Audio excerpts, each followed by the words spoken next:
Welcome to my channel. ఈరోజు టమాటా పప్పు చేస్తున్నాను. ఎలా చేయాలో నా స్టైల్లో చూద్దాం రండి. ఫస్ట్గా ఒక కప్పు కందిపప్పు తీసుకొని బాగా వాష్ చేసేసుకోవాలి.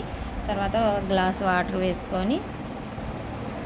వాటర్ వేసుకొని ఆనియన్స్, పచ్చిమిర్చి, వెల్లుల్లి రెబ్బలు, టమాటాలు, పసుపు, ఉప్పు, కారం, కొత్తిమీర, వెల్లుల్లి రెబ్బలు కంపల్సరీ వాడాలండి.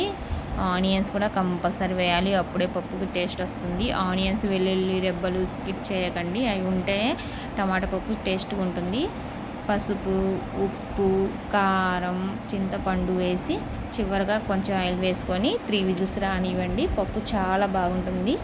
నా ఛానల్ ఎవరైనా సబ్స్క్రైబ్ చేసుకోతే ప్లీజ్ సబ్స్క్రైబ్ చేయండి, లైక్ చేయండి, కామెంట్ చేయండి, షేర్ చేయండి. 3 విజిల్స్ వస్తే పప్పు చూడండి 3 విజిల్స్కి పప్పు ఉడికిపోయింది, స్మూత్గా ఉడికిపోయింది.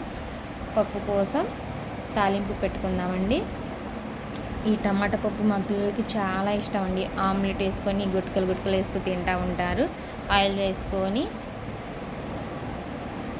4 ఆనియన్స్ ముక్కలు, మజ్జిగ మిర్చి, ఆవాలు, జీరా, కరివేపాకు వేసుకొని పోపు వేసుకుంటే టమాటా పప్పు రెడీ.